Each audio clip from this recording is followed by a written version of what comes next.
Então, ó, vamos começar nossa gravação agora. Eu vou compartilhar minha tela, que aí eu vou dar continuidade àquele estudo que a gente já estava fazendo, que é das angiospermas.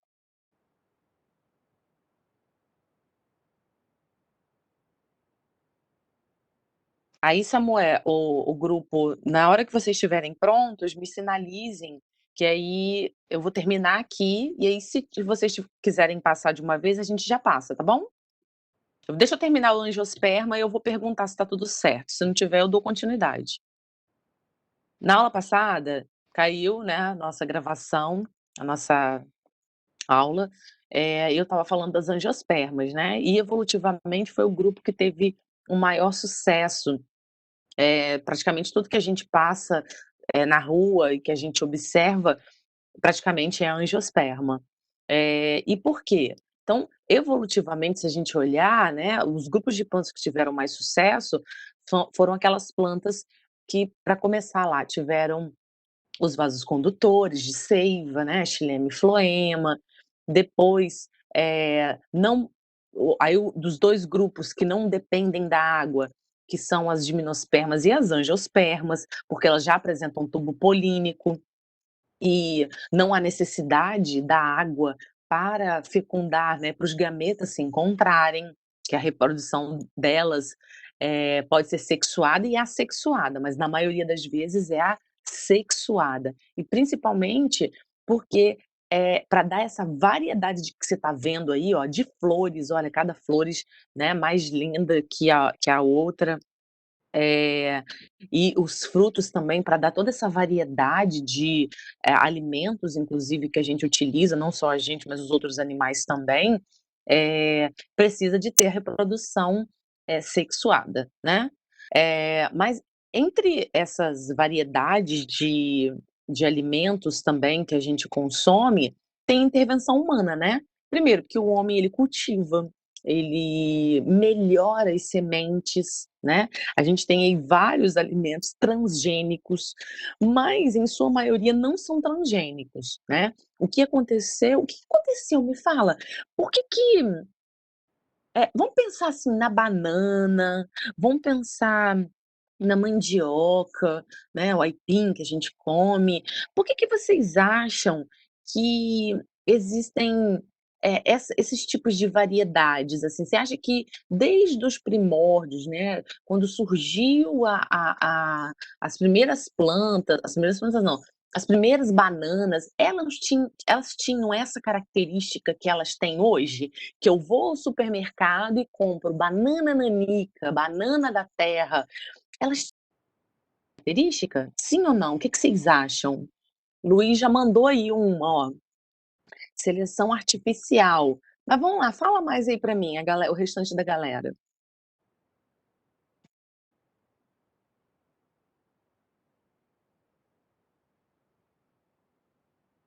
Camille também acha que não.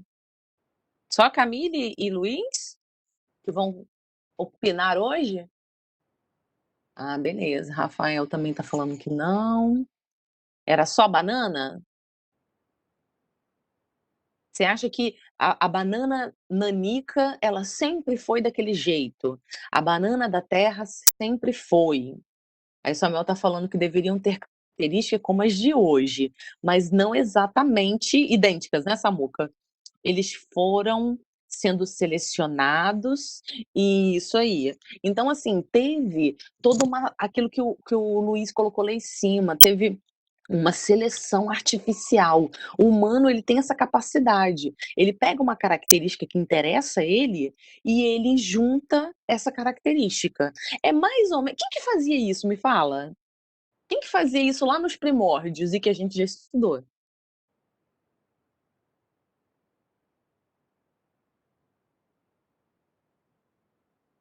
Quem que fazia isso, Ítalo? Na história? Não. Não, não. Não foi Darwin.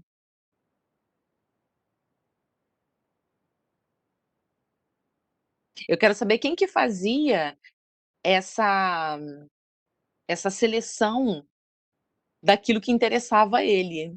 E estudava. Isso aí, Bruna. Mendel. né, a gente estudou isso, acabou estudando isso, genética, né, estudou pra caramba genética, e Mendel fazia exatamente isso. O que ele fazia? Seleção artificial. Ele não pegava a geração parental, que é a geração de puros, na primeira lei de Mendel, né, geração de puros, né, uma característica e, cruzava, dava um híbrido, né, um heterozigoto, e daquele híbrido ele cruzava com outro híbrido, né, que tinha a mesma característica, para a mesma característica. Então, exemplo, um híbrido para semente da da ervilha, né, azão-azinho. Aí ele cruzava o quê? Com outro azão-azinho. E na segunda geração, ele tinha aquela proporção de 3:1, né, na primeira lei de Mendel. Então o que que ele fazia? Seleção artificial. As plantas não cruzavam aleatoriamente. Ele que provocava esse cruzamento. Então a gente faz isso com tudo isso que está em sua tela. A gente faz com a berinjela, com a abobrinha, com a uva. O ser humano, ele pega a característica que interessa a ele e ele faz os cruzamentos. Para quê? Para que ele tenha um descendente que interesse ele, interesse em sabor, interesse em cor, em textura, né, igual aí lá os pimentões, amarelo, vermelho, verde, né. Então, comercialmente, ele ganha nisso, né. Então, o que que você acha que vai vender mais fácil? Aquela manga pequena, né, murcha, ou aquela manga grande, rosada? Só é mais caro, isso aí, Ítalo. Isso aí. Eu particularmente, eu prefiro, por exemplo, eu vou à feira, eu valorizo o produtor. Porque a gente sabe que não é fácil você produzir alimentos.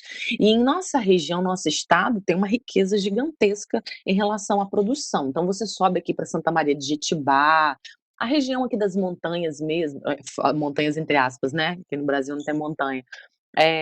A gente sobe aqui, em Domingos Martins, Pedra Azul, né, essa região aí mais alta, aonde há os pequenos produtores, onde há, espaços, né. Então, mês passado eu fui numa produção de morangos.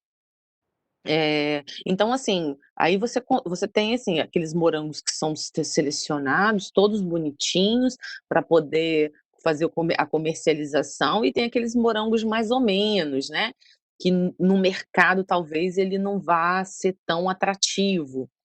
E aí o produtor, o que que ele faz? Aqueles mais bonitos, ele bota um preço mais caro, e aqueles que saem meio deformados por causa de um problema de polinização, porque o morango ele tem frutos múltiplos, né, ele não é um fruto verdadeiro, ele tem na verdade frutos múltiplos.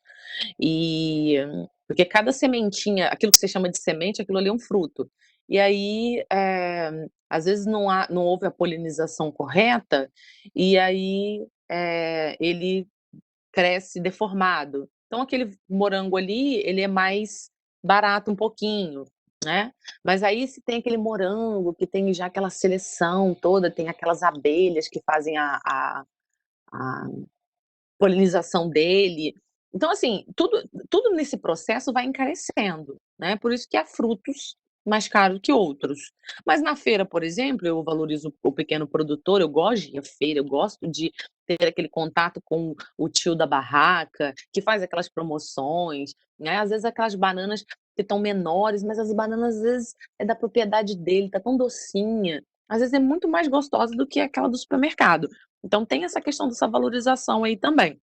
Então, tudo isso aí, gente, a banana, se você observar, a primeira vez se a gente olhar as bananas dos primórdios, elas são bananas com sementes. Depois coloca aí no Google, se você tiver curiosidade, inclusive agora, coloca assim, bananas com sementes, porque as bananas antigamente elas tinham semente, né, as bananas selvagens, ainda tem, ainda existem bananas assim, mas são com sementes, beleza? Então, tudo isso que você está vendo, tanto de flores aqui quanto de frutos, né?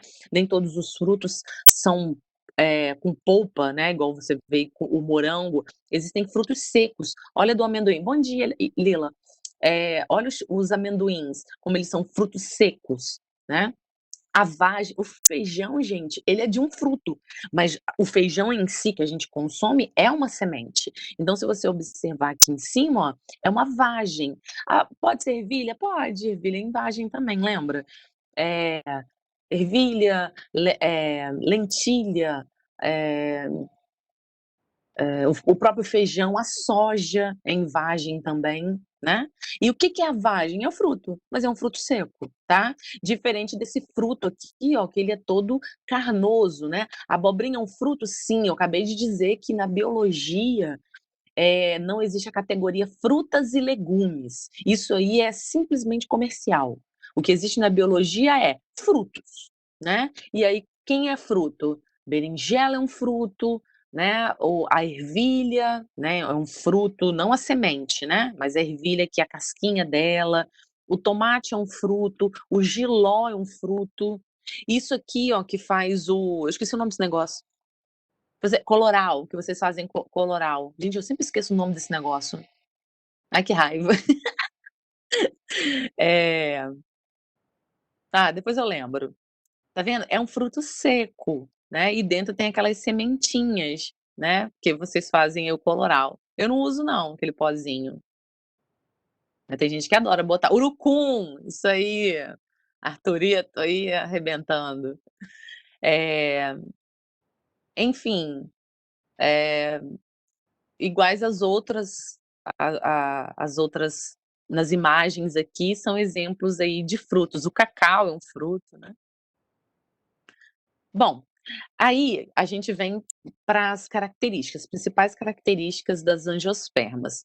Elas são vasculares, né, então vão ter xilema e floema, vão possuir, né, raiz, caule, folhas, flores, as sementes e vão possuir frutos. Lembrando que o que está em vermelhinho aqui são flores e frutos. Frutos é exclusivo das angiospermas, tá? Nenhum outro grupo tem fruto. As flores, as gimnospermas, lembra que elas têm também, mas é uma flor muito diferente, né? Que é o estróbilo, não aquela flor que chama atenção. As flores aqui são coloridas, elas são perfumadas, elas têm atrativos. Além do perfume e da cor, o que tem de atrativo nas flores? Escreve aí para mim. Atrativo para alguém que não necessariamente é humano, tá?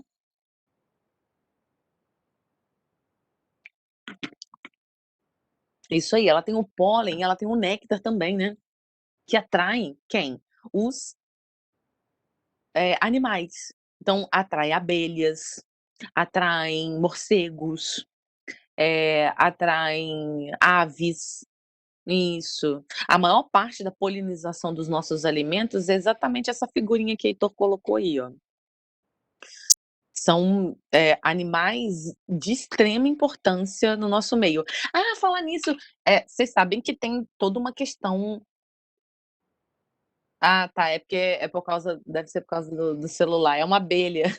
O Heitor colocou uma abelha, é porque realmente nem todo mundo consegue enxergar as figurinhas. Eh, vocês sabem que, tá acontecendo assim, uma morte em massa de abelhas devido a agrotóxicos que são colocados nas plantações, né, vocês estão ligados nisso, né. E aí, o que que acontece? Essa, eh eh eu vi essa semana que alguns lugares eles estão fazendo, estão trabalhando para que robôs façam a polinização. É meio bizarro isso, né, mas é uma alternativa caso a gente tenha problemas com, a extinção de abelha, porque vai faltar comida, né. A maior parte dos alimentos que a gente consome, a polinização é feita por elas, tá? Pelas abelhas. E aí você tem a diversidade de abelhas. Então, nessa propriedade que eu fui, eu pedi até Sandra para a gente ir, ano que vem com os alunos. Essa essa, propriedade de morangos, que eles plantam morangos, aí eu perguntei quem que fazia a polinização. Aí ele disse que era a abelha cachorro, aquela pretinha que vira e mexe aparece aí no nosso quarto, na nossa casa, gruda no cabelo. né, vira e mexe aparece uma abelhinha daquela, que não tem ferrão, né, ela é inofensiva. E a você chora? Como assim, você tem medo dela? Heitor,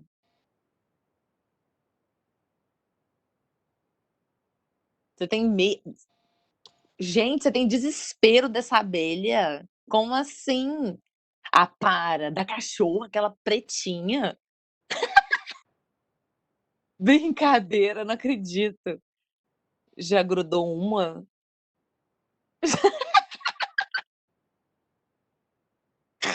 Mas foi a abelha cachorro mesmo? Ou foi a abelha aquela abelha normal, africana? Não foi marimbondo não, Heitor? Ah, então te machucou. Ah, machucou não. Fui catucar o negócio lá na roça. Aí elas saíram e grudou um monte no cabelo. Eu fiquei mergulhando 15 anos pra tirar elas. Eu Ah, mas não te machucou, pô. ficou, não, meu passava um monte aquela bola dura no meu cabelo, um monte. Ai, tadinhas. Pois é, essas abelhinhas aí, elas também auxiliam bastante na polinização. Elas que fazem uma parte da polinização dos morangos, dessa propriedade que eu fui, e a maior parte é a abelha africana, é aquela abelha, né, já perigosa e tal. Perigosa no caso, assim, né, no sentido de acontecer algum acidente, né, lembrando que a abelha, ela a operária, né, ela faz isso, ela tem a função de proteção. Então, assim, são animais que são de extrema importância para a natureza, para o humano. Lembre-se também que a gente não está no centro de tudo, a gente é parte desse todo, e inclusive esse todo funciona muito bem sem a gente, muito bem. Aquele filme, Eu Sou a Lenda, né, do Will Smith, ele retrata exatamente isso, que sem o humano o mundo fica de boa, né? Mas também, por outro lado, há muitos humanos preocupados com o meio. Tem livro dele, Renan? Ah, para, já quero. Ah, mentira. Pô, eu não fiquei sabendo que tinha livro. Não, já quero, já quero. Já é minha próxima aquisição. Perfeito, perfeito. Valeu pela dica. Não, vou até anotar aqui, para eu não esquecer. Eu vou acabar esquecendo. O meu painel aqui tá assim, se apagar a luz, eu me localizo por ele, né? Porque de tanto post-it que tem aqui. Vou até anotar aqui. Isso é muito importante. Livro. Mais um O, aqui. professora, é o seguinte, no o filme, ele conta, né, o Smith Pelham, você já viu? Mas Sim. aí no livro, os monstros sequestram o Will Smith, aí você descobre que os monstros criaram uma sociedade, desenvolveram uma sociedade entre si. É como se os bichos que foram criados começaram a se socializar e estão formando uma sociedade e o Will Smith é o vilão para eles. É tipo, é muito mais complexo do que o filme. Bizarro, hein? Bizarro. Mas eu adoro isso. Acho massa. É. É, eu nem sabia, assim. É porque também são tantos livros, né? Tanta coisa. Não, eu já vou ter que. Minha aquisição aqui das férias. Eu vou conseguir ler nas férias.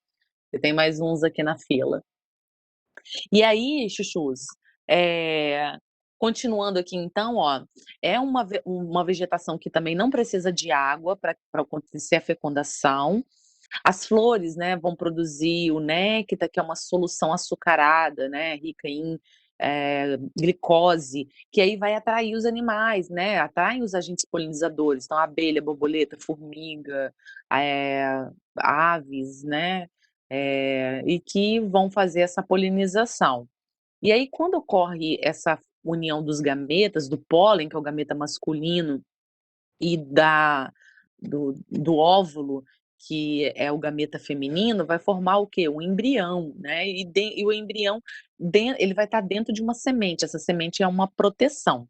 Então, depois da fecundação, o ovário ele vai se transformar ele vai se desenvolver. Então, basicamente, o que que é o fruto que a gente come, né?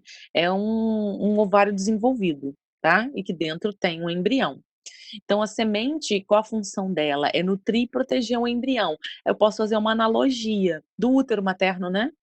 Que ele tem lá a sua estrutura física, né, de nutrientes, ali a placenta, né, o cordão umbilical, e a proteção do líquido amniótico, por exemplo, protegendo o bebezinho que está se desenvolvendo lá dentro, tá?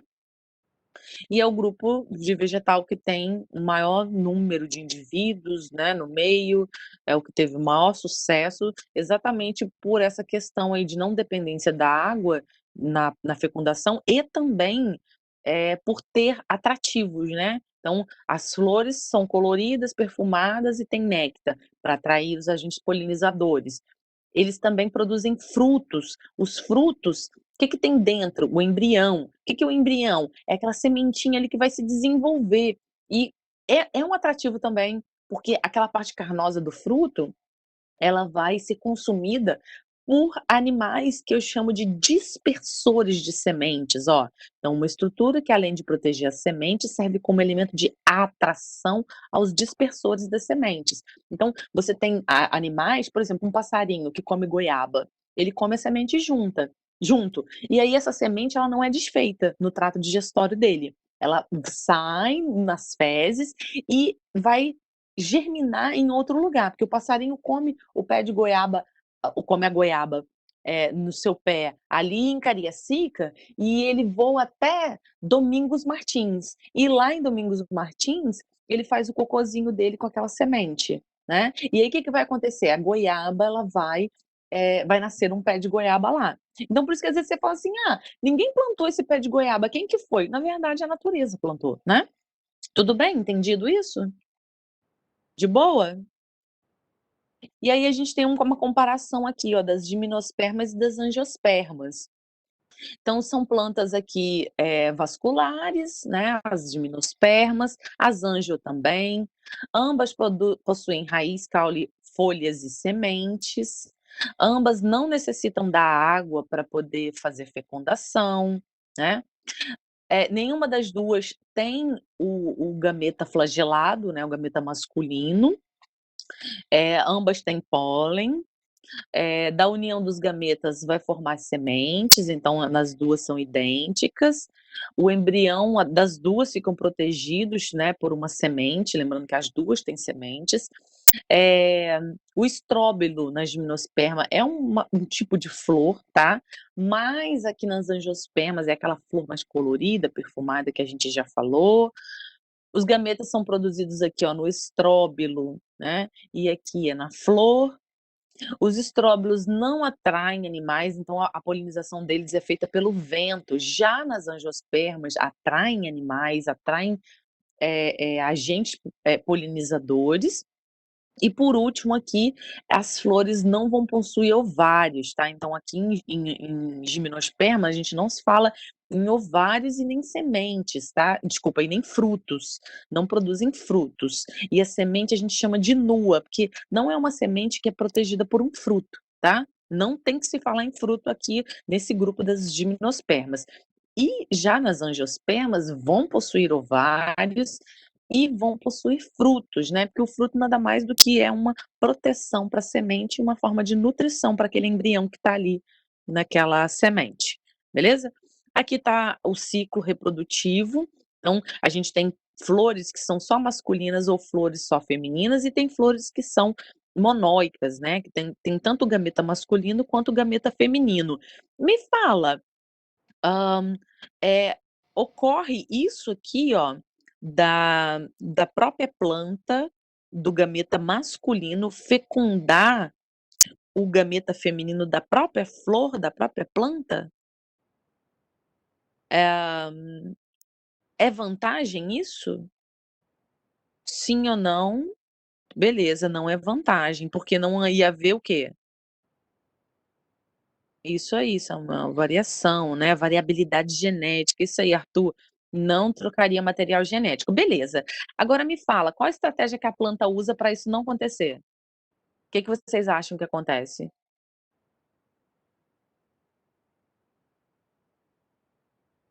Tem ideia?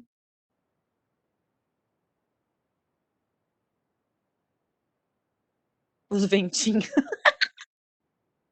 Nada a ver, tá, garoto? Olha aqui, estruturalmente, elas já são isso, vai polinizar outra planta. Então, por exemplo, aqui, ó, esse pólen aqui é vantajoso quando ele vai polinizar outra planta, não a mesma, tá? Para gerar variabilidade genética. Então, qual a estratégia? A maturidade dos gametas, ela é em tempo diferente. Então, no momento que o pólen dessa plantinha aqui tá de boa para poder fecundar o de outra planta, o ovócito daqui de dentro, ele não, o óvulo daqui de dentro, ele não está maduro. Ele não está maduro, e aí logo se cair aqui não vai polinizar, tá? Então é nesse sentido aí, a maturidade das estruturas. Beleza?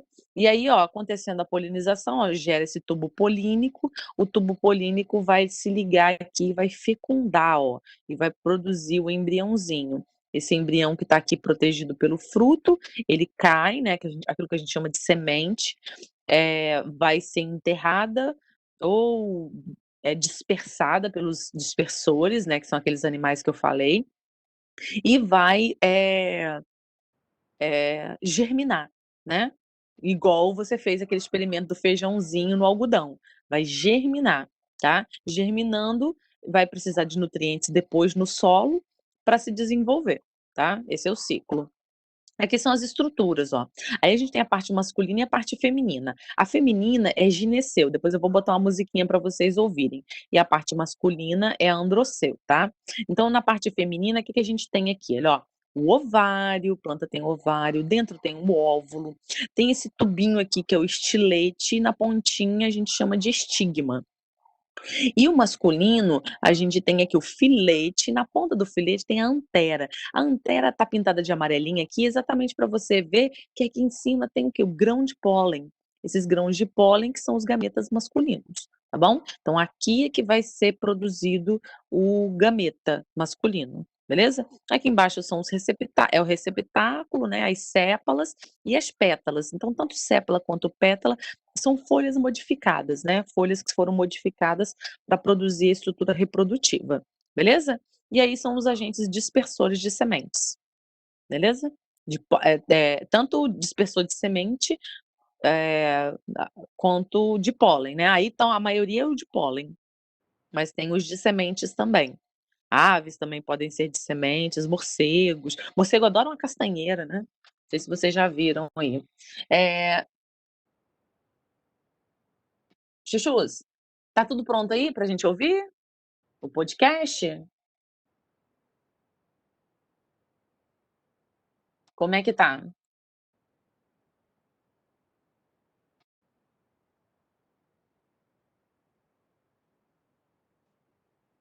O base disso vai abrir aí. Tá bom. Ô, Lubase, faz o seguinte, do jeito que a gente fez anteriormente, comenta pra gente, antes de você tocar o podcast, comenta pra gente qual foi a proposta de vocês, o que vocês pensaram ao produzir o roteiro, né, desse podcast. Quiser que eu comece, Falando? ele abre. A gente quis fazer tipo uma roda de boteca assim, com uns amigos conversando. Ah, Fazer um bagulho mais científicozão, fazer um bagulho mais tipo. Mais pra trocar uma ideia, não pra só explicar o conteúdo e acabou. tem um projeto de divulgação científica, eu achei engraçado você falar isso. É, olha o que Samuel falou, olha, ó, quão bêbado alguém tem que estar para começar a falar de biologia num boteco. Então, Samuel, deixa eu te falar uma coisa. Existe um projeto, é porque eu esqueci o nome do projeto, é um projeto mundial, ele é muito legal, e ele fala sobre, o objetivo dele é a divulgação da ciência, divulgação científica. E a ideia dele é que aconteça nos espaços informais, porque hoje praticamente aonde você ouve falar de ciência? É na escola. né? Se a gente pensar assim, você discute ciência onde? Na escola, tá? E a ideia desse projeto é fazer com que haja divulgação científica em lugares desse aí, igual você está falando, tá? Em bares. E isso é muito legal, porque acontece uma vez por ano. Então, aqui em Vitória, a gente já teve um, né? Ele chama Print of Science. Não, print não. Pint, né? Pint of Science. É, mó legal. A Luiz tirando onda, nem preciso de ficar bêbado para falar. Isso aí, Luiz. Precisa de beber também não, né, gente? Pelo amor de Deus, né? Não tem necessidade de ficar bebendo assim, não. Bom mesmo é ficar sóbrio e falar de tudo sóbrio. Manda ver aí. Então vamos ver essa roda de boteco aí. É isso aí, Arthur.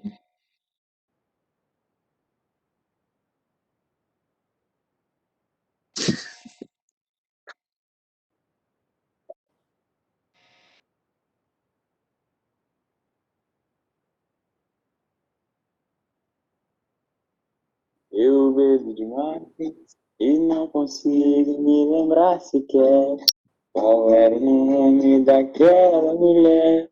A flor da noite na boate azul. Ô, paixão, desce mais uma aí. Tá bom demais.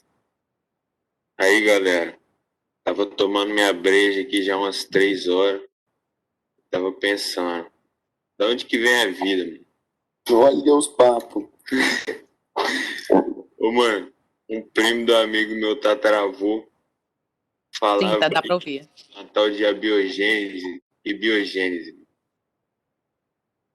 O que é dessa aí?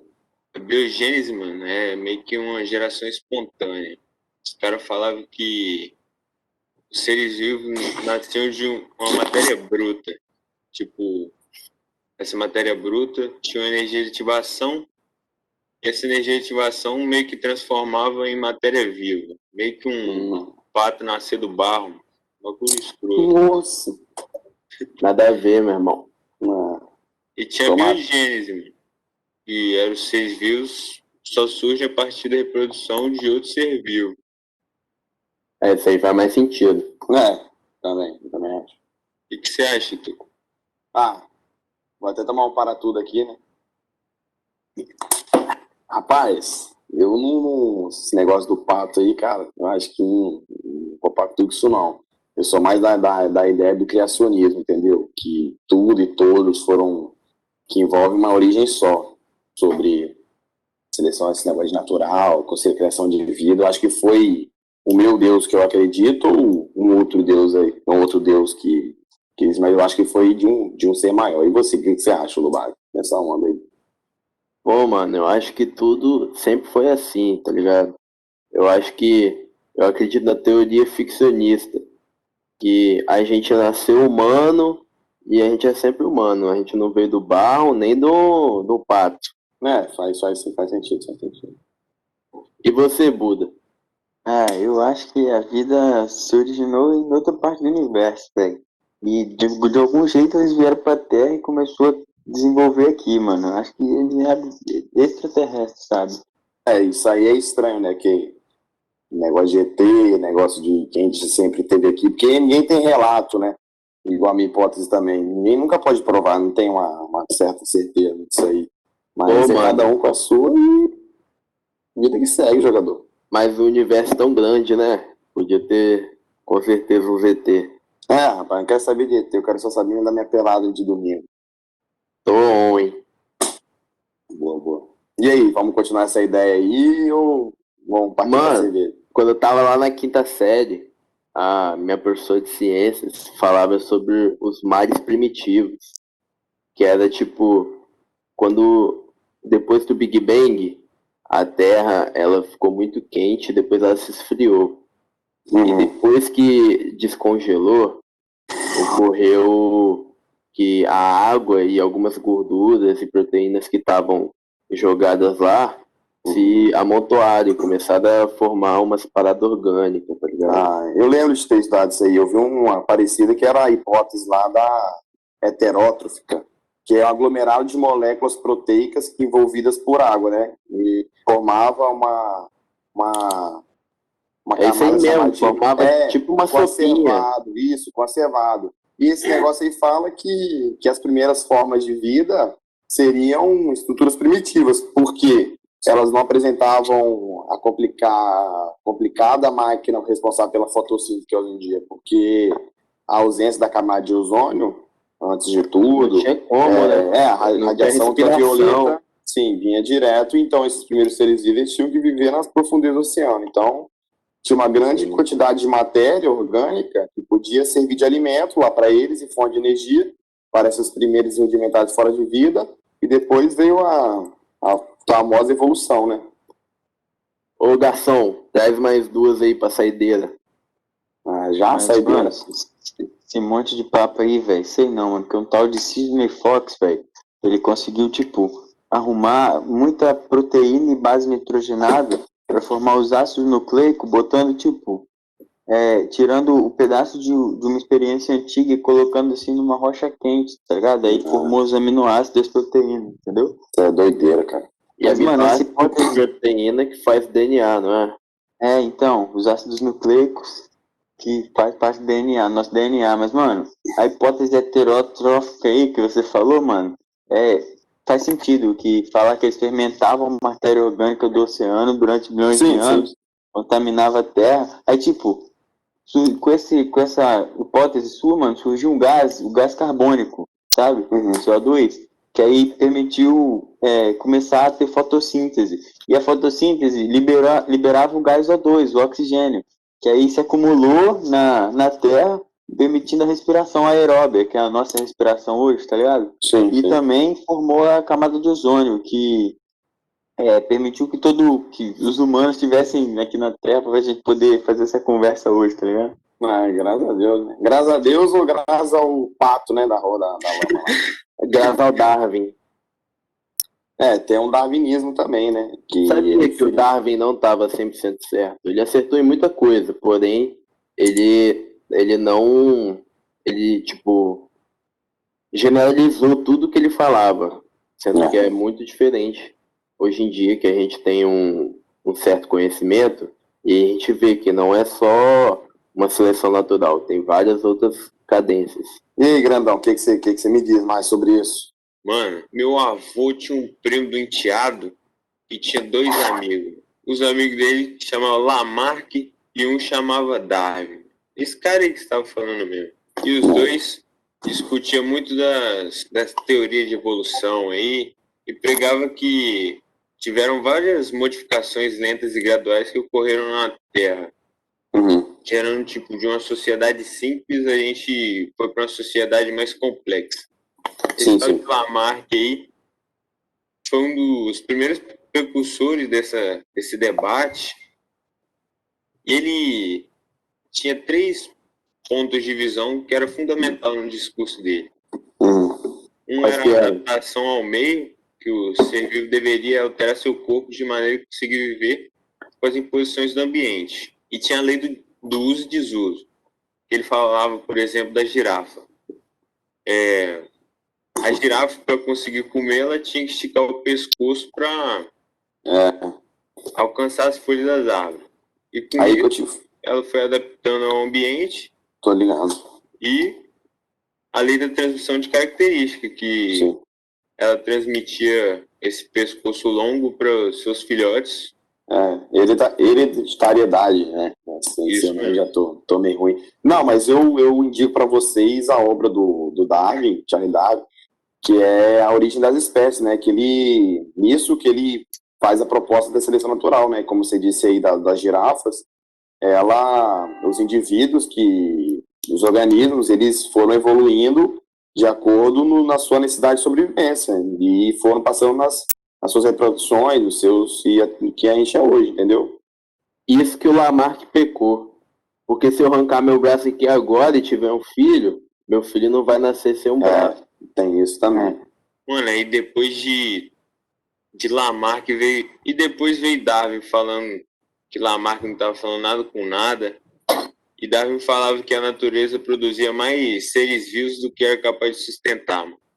Com essa escassez de recursos, teve meio que uma luta por sobrevivência, que é a seleção natural, que os seres vivos que tinham as características mais vantajosas conseguiam viver.